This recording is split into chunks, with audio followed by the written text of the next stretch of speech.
श्रावण की महत्वता कितनी है।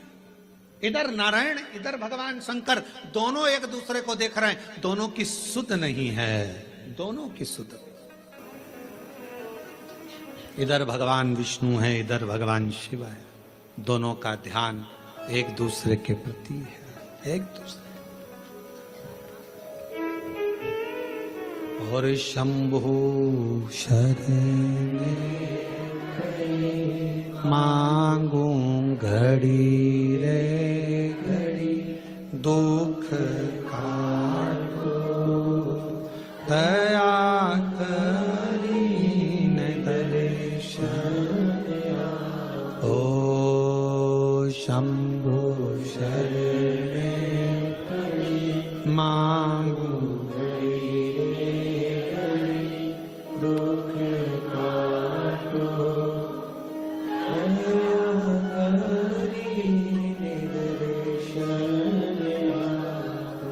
आपको केवल शिव की भक्ति पर ध्यान देना है, शंकर पर जैसे भगवान नारायण भगवान शिव पर, भगवान शिव भगवान नारायण पर ध्यान देना। एक बार भगवान के पास में 3 लोग गए, एक उद्योगपति, एक व्यापारी और एक चोर। तीनों भगवान के पास में गए, भगवान से कहा प्रभु हम तुम्हारी तपस्या कर रहे हैं, हमें वर दीजिए। भगवान प्रसन्न हो गए। शंकर जी ने पूछा मांग तुझे क्या चाहिए। सबसे पहले उद्योगपति तू आ। उद्योगपति से पूछा तुझे क्या चाहिए, बोल। 90 करोड़ रुपए दे दो मुझे प्रभु, 4 गाड़ी, 2 बंगले, 10-20 फैक्ट्रियां दे दो प्रभु। शिव जी ने कहा तथास्तु, 90 करोड़ तुझे दिए। अब व्यापारी से कहा तू मांग। व्यापारी कहने लगा जो इसने मांगा वही मुझे दे दो प्रभु। शंकर भगवान ने कहा दिए 90 करोड़ तेरे को भी दिए। अब तीसरे नंबर पर चोर आया, तू मांग। चोर कहने लगा इन दोनों का एड्रेस दे दो प्रभु, इन दोनों।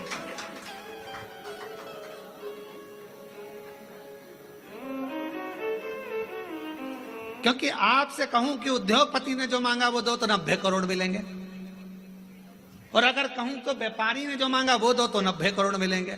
इसलिए कृपा करो दोनों का एड्रेस दे दो। चोर बोला दोनों का एड्रेस मुझे दे। बस यही प्रसंग को ध्यान में रखना कि हमें 90 करोड़ नहीं, हमें शंकर के दरवाजे का एड्रेस मिल जाए, शिव की चौखट मिल जाए, शंकर का द्वार मिल जाए, और उसके द्वार से बढ़कर क्या चाहिए। प्रभु तेरा साथ न छूटे रे भोले, तेरा साथ न छूटे, और छूट जाए संसार भोले तेरा हाथ न छूटे। प्रभु तेरा, सब बोलो सब, प्रभु तेरा साथ न छूटे, ओ भोले तेरा साथ न छूटे, छूट जाए प्रभु तेरा हाथ न छूटे। संगी छूटे साथी छूटे सब कोई छूटे रे, संगी छूटे साथी छूटे सब कोई छूटे, और छूट जाए परिवार प्रभु तेरा साथ ना छूटे। बस तू ना छूटे। ये सब छूटने वाले नाते रिश्ते कुटुंब कबीले एक ना एक दिन सारे के सारे छूट जाएंगे, पर तू ना छूटे। ये बड़ी कृपा तेरी बनाए रखना, तेरी करुणा बनाए रखना, तेरी दया बनाए रखना। तू साथ होगा तो फिर कोई चिंता नहीं। रिश्ते तुम्हारे पास में जैसे जैसे वैभव बढ़ेगा, धन बढ़ेगा, संपदा बढ़ेगी, फैक्ट्रियां बढ़ेगी, काम बढ़ेगा, लोग तुम्हें पूछना चालू करेंगे, तब लोग तुमसे ईर्ष्या करने वाले भी बढ़ेंगे। कोई दूसरे नहीं, अपने ही बढ़ेंगे। खूब कहेंगे ये चली अकड़ के देखो तो कितनी अकड़ में रहती है, भले बेचारी जैसी रहती थी वैसी रह रही है। फिर भी लोग कहेंगे अकड़ में रहती है। 2-4 फैक्ट्री खुल गई तुम्हारी, 1-2 राइस मिल खुल गई, ये खुल गया वो खुल गया, 2-4 बंगले बन गए, तो लोग कहेंगे बताओ पहले तो कैसे कैसे मिलते थे, आजकल तो मिलते ही नहीं। अरे भाई जब इतनी फैक्ट्रियां, कामकाज बड़ा है तो काम बड़ा है तो समय कहां मिलेगा। पहले की बात दूसरी थी, फ्री थे तो मिल लेते थे, उसमें क्या दिक्कत, इसमें अकड़ की कौन सी बात है।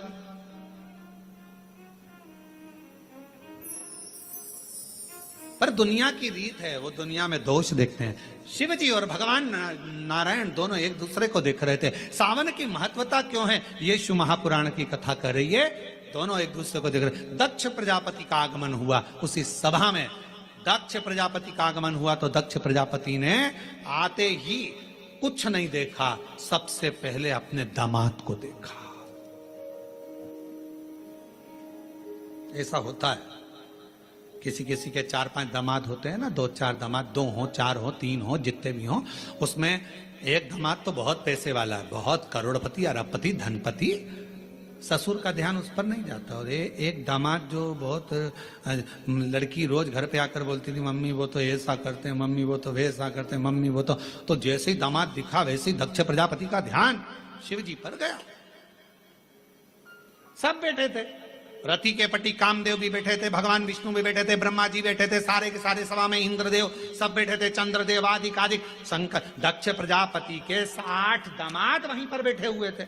उन पर ध्यान नहीं गया, पर ध्यान किस पर गया, भगवान विष्णु भी सुध में थे, उन्होंने भी प्रणाम नहीं करा था। शंकर भगवान नारायण की सुध में थे, उनने प्रणाम नहीं करा और उनका ध्यान किसी पर नहीं गया और शंकर जी पर गया। ये दुनिया की रीति है, नियम है। दुनिया के लोग आप पर बड़ा ध्यान रखते हैं, बड़ा बहुत। खुद क्या कर रहे हैं उससे मतलब नहीं है, पर तुम क्या कर रहे हो उससे मतलब। जो जितना बढ़ता चले जाता है उतना कैमरे की निगाह में आता चले जाता है। पूछना किसी से, पूछो किसी से। हाँ, तुम्हारे बीच में महापौर जी बैठी, इन्हीं से पूछ लो। हाँ, इनसे ही पूछ लो।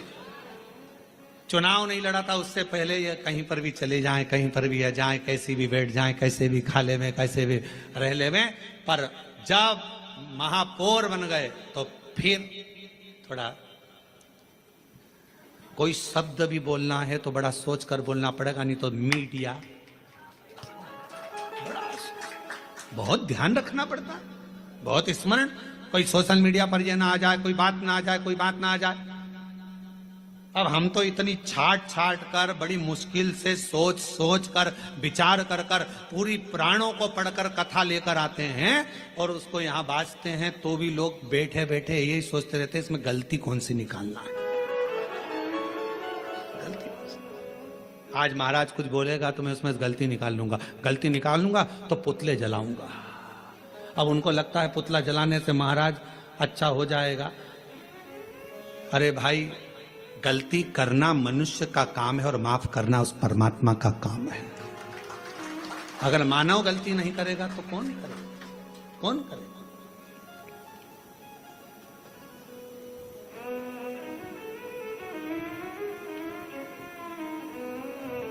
आप कितना भी अच्छा, पहले का समय और अब के समय में अंतर है। एक पार्षद भी अगर बेचारा चुनाव लड़ता है, भले वो पार्षद है, पर पहले इधर उधर चले जाता था, मिल लेता था, जुलता और कुछ भी बोल देता था। अब उसको भी सोचना पड़ता है, क्योंकि बोलूंगा पद है, प्रतिष्ठा है, बोलूंगा कुछ ना कुछ हो जाएगा। अध्यक्ष हो गया, उसको सोचकर बोलना पड़ता है। अगर समाज का कोई अध्यक्ष बन जाता, कोई अग्रवाल समाज का बन गया, कोई खंडेलवाल समाज का, कोई साहू समाज का, कोई अन्य समाज का अध्यक्ष बन गया, उसको भी सोच समझ के बोलना पड़ता है, बहुत ध्यान रखना पड़ता है। उसी तरह पहले तुम बहुत ही कुछ भी बोल देती थी, चल जाएगा। अब तुम्हारी बहू आ गई, तुम सास हो गई, 50 बार सोचना पड़ता है कि मेरे बोलने पर मेरी बहुओं पर क्या असर पड़ेगा।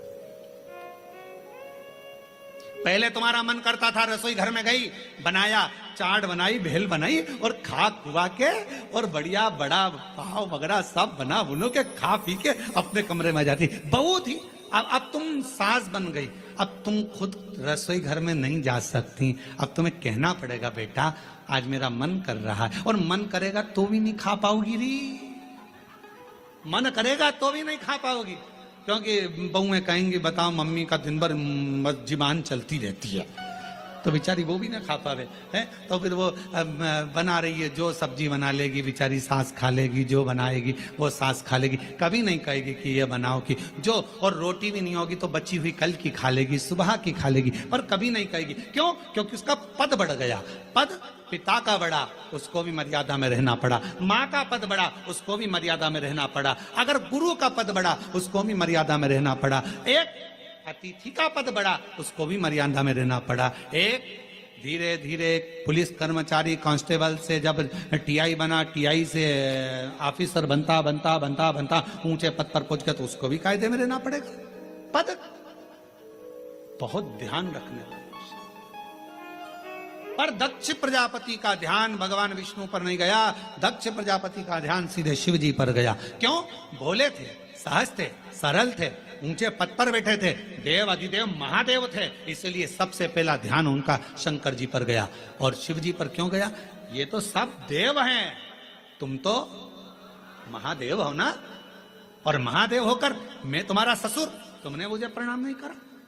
दक्ष प्रजापति अपने सिंहासन पर नहीं बैठे, बीच में खड़े होकर शंकर भगवान की ओर इशारा कर कर कहा, हे शिव, मैंने अपनी बेटी सती का विवाह तेरे साथ में करा है, तुम्हारे साथ मैंने अपनी बेटी को ब्याया है, और शंकर तुमने अपने ससुर का सम्मान नहीं करा है, मैं तुम्हें श्राप देता हूं, तुम शमशान में निवास करोगे। शंकर भगवान विष्णु को देख रहे थे, उनको तो ये भी नहीं मालूम कि इन्होंने श्राप दे दिया, क्योंकि दिल जब भगवान में लगा हो तो कौन क्या दे रहा है किसी को नहीं मालूम। कभी कभी कथा में मन लगा रहता है तो पानी की बोतल देने वाला आता है ना, तो वो बोतल लेकर देता रहता है, लो लो, तो उस पर ध्यान ही नहीं जाता कि पानी की बोतल लूं कि यहाँ जो मिल रहा है वो लूं।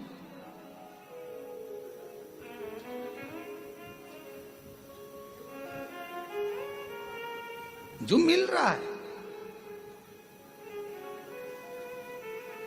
जितनी चीजें ब्रांडेड थी वो मरने पर काम नहीं आती।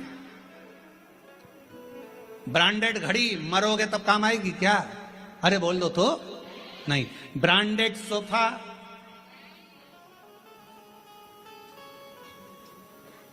ब्रांडेड नेकलेस नहीं, ब्रांडेड गाड़ी नहीं, ब्रांडेड कपड़े नहीं, जो ब्रांडेड थी वो सब पड़ी रही। और रखना, पूरी ब्रांडेड चीजें मरने पर कोई काम नहीं आती, पर जब व्यक्ति मरता है उस समय पर जो भगवान ने दिया है निशुल्क फ्री, जिस पे ब्रांडेड नहीं भी लिखा है, गंगा का जल और तुलसी का दल मरने पर बहुत काम आता है। ये ब्रांडेड वस्तुएं एक ना एक दिन छूट जाती हैं। ब्रांडेड वस्तुओं का कोई मोल तत्व नहीं है, मृत्यु के समय पर सब पड़ी रह जाती हैं। पर जो मेरे देवाधिदेव महादेव ने दिया, जो प्रबल है, जो प्रखर है, गंगा का जल संपूर्ण विश्व का कल्याण करने वाला है, गंगा का जल संपूर्ण जगत का उद्धार करने वाला है, गंगा का जल भगवान शिव के मस्तक का जल संपूर्ण ब्रह्मांड का कल्याण करने वाला है। वो भले उस पर कोई लेवल ना चिपका हो ब्रांडेड का, पर वो गंगा का जल जो भगवान शंकर के मस्तक का है, वो गंगा का जल जो भगवान विष्णु के चरणारविंद का है, वो गंगा का जल संपूर्ण जगत का कल्याण करने वाला है। कहते हैं गंगा माँ को अगर कोसों दूर बैठकर भी याद कर लिया जाए तो उस व्यक्ति को नरक नहीं भोगना पड़ता। वो गंगा का जल इतना कारगर होता है, वो गंगा का जल इतना प्रबल होता है।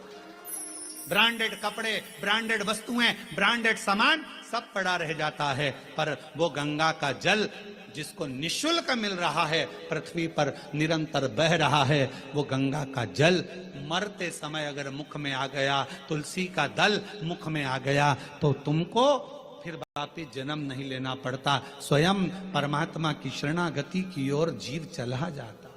स्वयं कहां वस्तु है, कहां वस्तु? और हमेशा ब्रांडेड ब्रांडेड करते रहते। देखो रेमांड का है,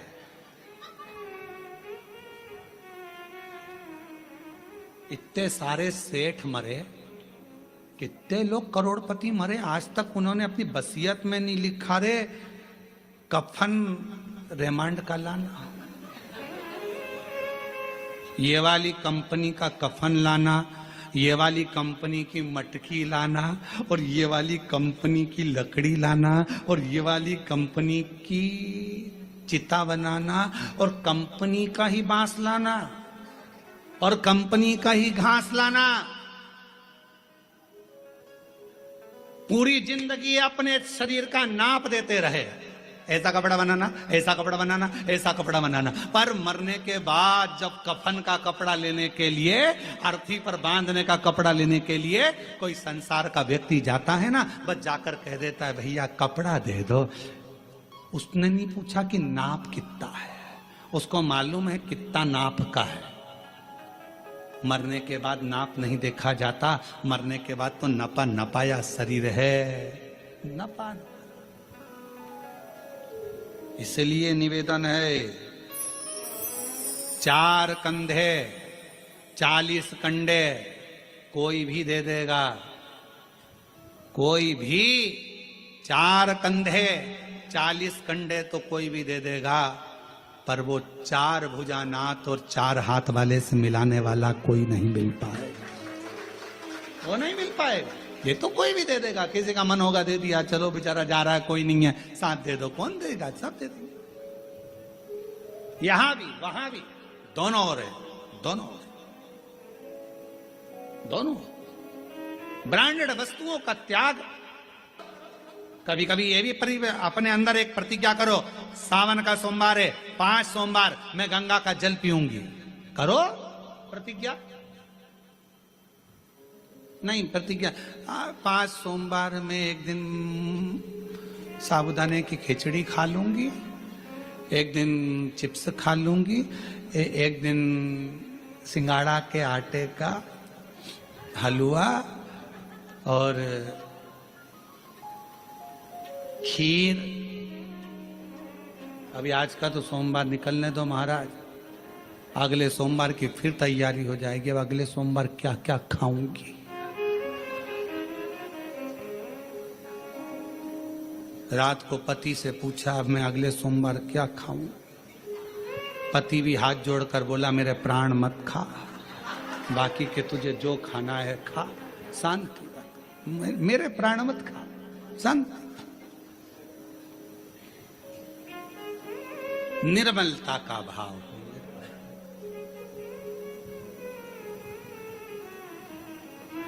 भगवान विष्णु और भगवान शिव एक दूसरे को देख, और प्रभु तेरा साथ न छूटे रे, और छूट जाए संसार, प्रभु तेरा साथ न छूटे। श्राप दे दिया, भगवान शिव प्रसन्न हो, चले गए। शंकर जी को कुछ नहीं मालूम कि ससुर ने श्राप दे दिया। वो तो दिल लगा बैठे थे भगवान नारायण से, नारायण भगवान दिल लगा बैठे थे देवाधिदेव महादेव। उनको नहीं मालूम। मालूम कब पड़ा? जब नंदी को क्रोध आ गया और नंदी ने दक्ष प्रजापति से कह दिया, ओ दक्ष प्रजापति, मेरे स्वामी को श्राप देता है, मैं तुझे श्राप देता हूं, तेरा शीश कटेगा। प्रसूति बैठी थी, माता सती की मां, दक्ष प्रजापति की धर्म पत्नी, आंखों से आंसू बहने लगे, मेरे पति मर जाएगा, दक्ष प्रजापति का शीश कटेगा, मेरा श्राप है तुझे।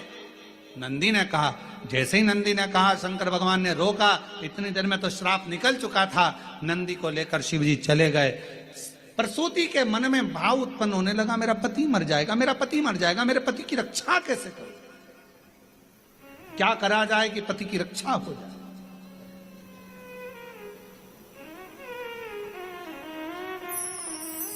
प्रसूति ने अपनी बेटियों को बुलाया, सारी बेटियां एकत्रित हो गई। उसमें कामदेव की धर्मपत्नी रति भी थी। रति ने एक दिन सती से कहा, जी आपसे एक निवेदन करूं, मैं सती, आप मेरी बहन हो, अपने पिता को श्राप लगा है कि शीश कटेगा, तो सती ने कहा कि पिता ने गलती भी तो करी, उन्होंने मेरे पति को श्राप दिया शमशान में रहने का, सभा लगी थी उस सभा में अपमान कर दिया, प्रणाम नहीं करा, तो प्रणाम तो भगवान विष्णु ने भी दक्ष प्रजापति को नहीं करा था, तो नारायण को क्या श्राप दिया? पर सारा श्राप शिवजी पर ही क्यों आया? जो बढ़ता है, जो देवों में देव महादेव होता है, सुनना उसी को पड़ता है, सहना उसी को पड़ता है, जो आगे बढ़ता है उसी को सर्वस्वता दुख सहना पड़ता, सर्वस्वता। और हम तो आप सबसे कहेंगे, जितने भी लोग बाहर खड़े हैं या बाहर बैठे हुए हैं, आप लोगों से निवेदन है, इस कथा का नाम ऑनलाइन शिव पुराण है। आप लोग घर पे बैठ के लाइन में सुनो। निवेदन है, क्यों कष्ट देना? प्रशासन को भी तकलीफ होती है आप लोगों की व्यवस्था करने में, कीचड़ भी रहता है, किसी को कोई गिर जाए कर जाए, किसी को तकलीफ हो, क्या मतलब?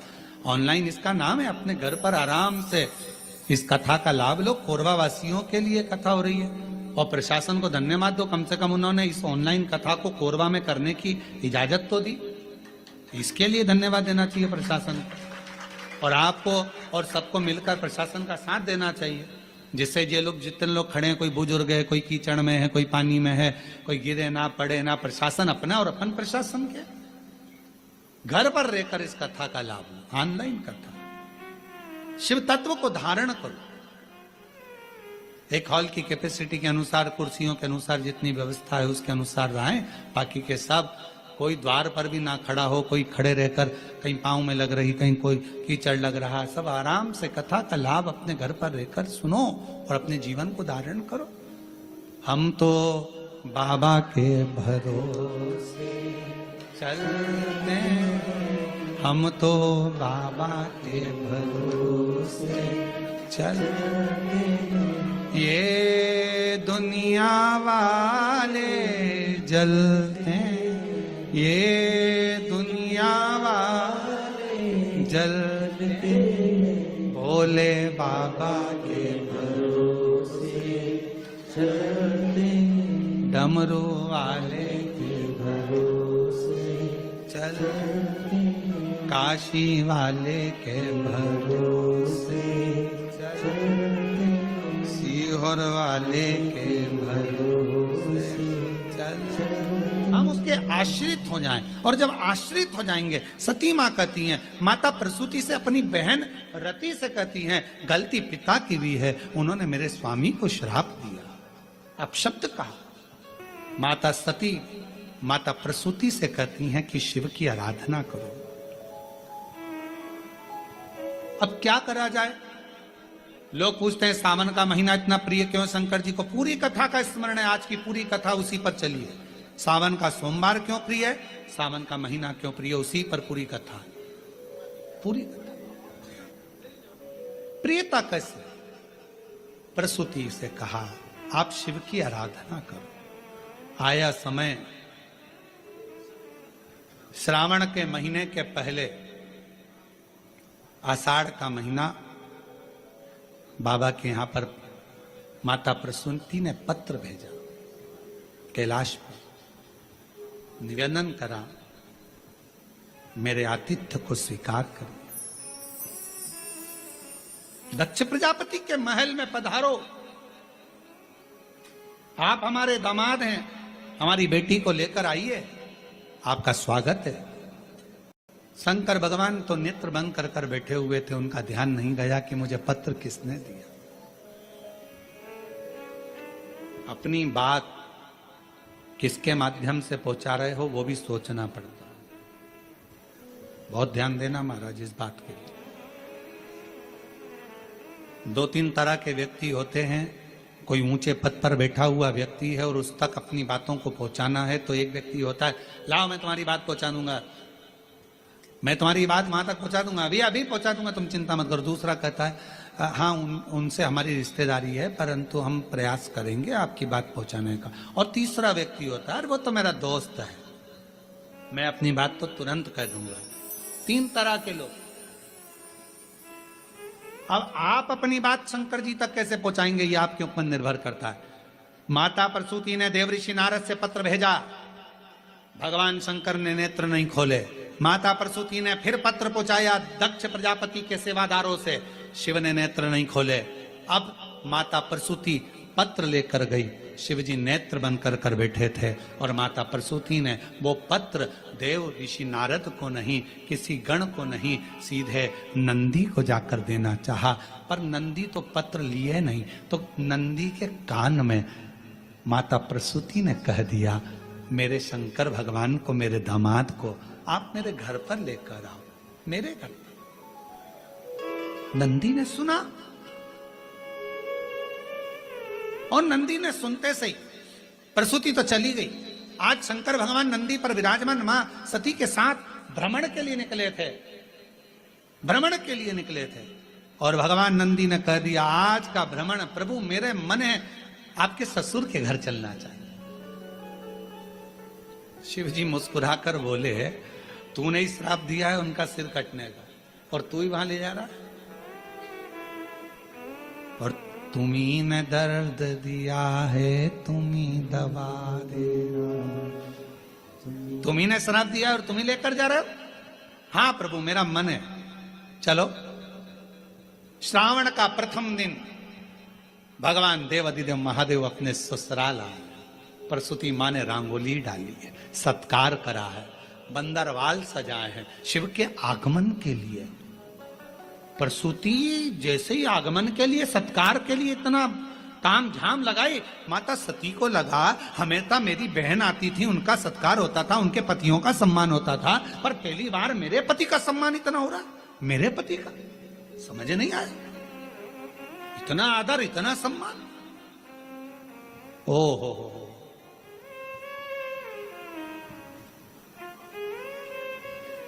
समझ में आ गया। किसी फाइल पे साइन कराना रहता है तो ही चाय बिस्कुट आते हैं। भैया भैया प्लीज ये काम कर दो ना, आप कल भोजन पर आना, भैया जी भाभी जी जरूर आना पड़ेगा, मालूम है भैया भाभी से सिग्नेचर करवाना, काम निकलवाना, भैया भैया भाभी भाभी भैया भैया। सती को लगा कि मेरे पति का तो कभी आदर नहीं हुआ मेरे ससुराल, मेरे मायके में, और आज इतना आदर हो रहा है, मतलब समझने वाला विषय, सोचने वाली बात है। इतना आदर, इतना आदर, गजब। सोचा, विचार करा, क्या अंदर पहुंची, माता को देखा, माता ने गले से लगाया सती को, प्रसूति ने दामाद का तिलक करा, अंदर प्रवेश करा। प्रवेश करते से ही जब अंदर प्रवेश कराया और प्रवेश कराने पर जैसे ही अंदर लेकर गए, सिंहासन पर बिठाया, सिंहासन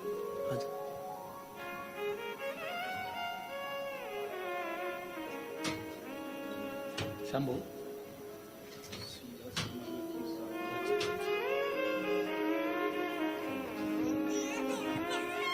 21 साल का बेटा चले गया था और डॉक्टरों ने भी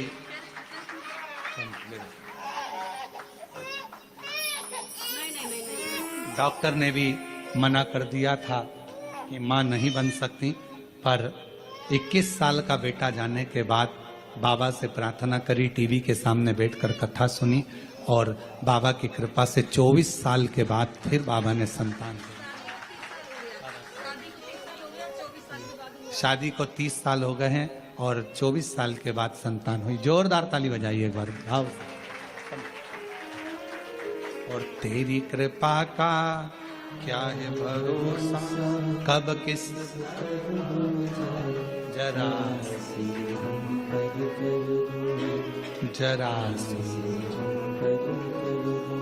जिस पर भी हो गई तेरी कृपा करुणा, वो भव पार हुआ, भव पार हुआ। पापी हो चाहे जितना, उसका भी बाबा उद्धार हुआ, उद्धार हुआ। गिद्ध अजामिल गणिका जैसे तेरे मन को जरा सी हम पर कर दो, ओ जरासी तेरी कृपा का क्या है भरोसा, कब किस पर हो जाए जरासी हम पर कर दो, जरासी हम पर कर दो। खूब सम्मान किया, खूब सत्कार, भीतर प्रवेश, सिंहासन पर बिठाया। श्रावण का महीना था, जब जब भोले बाबा जाने का कहते प्रसूति रोक लेती, नहीं बाबा अभी नहीं जाना, रुकिए। दामाद साहब किए, खूब सेवा करी, खूब सेवा करी, खूब सेवा करी। आखिरी का दिन था, कुछ समय बचा हुआ था, जब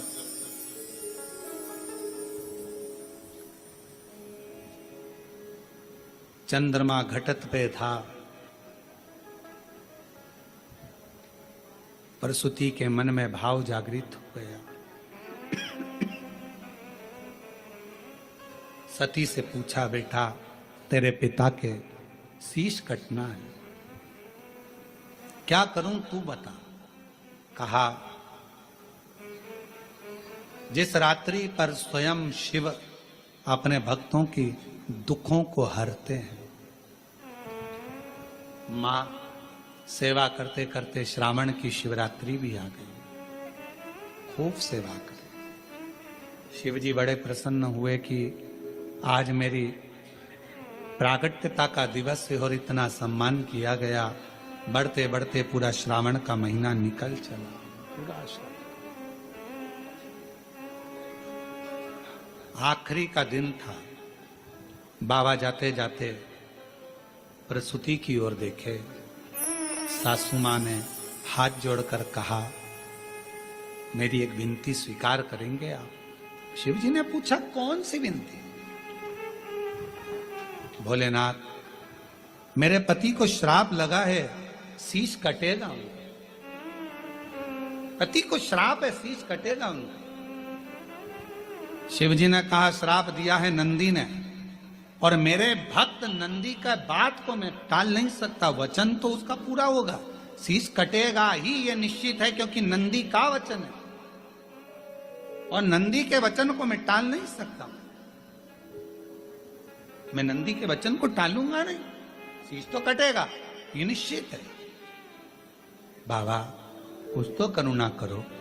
शंकर भगवान ने कहा सासू मां से, हे माता प्रसूति, श्रावण का महीना मुझे प्रियता के भाव में, क्योंकि आपने मेरी सेवा करी है पूरे आज मैं वचन देता हूं प्रसूति मां, आपको आपके पति का शीश जरूर कटेगा, मरेंगे भी शरीर, प्राण भी छूटेंगे, पर उनका फिर वापिस शीश मैं जोड़ूंगा, पर वो शीश नहीं रहेगा, कोई दूसरा शीश उनके धड़ पर जुड़ेगा और तुम्हारे पति के प्राण वापिस दूंगा। आज मैं वचन देकर जाता हूं, वचन दे।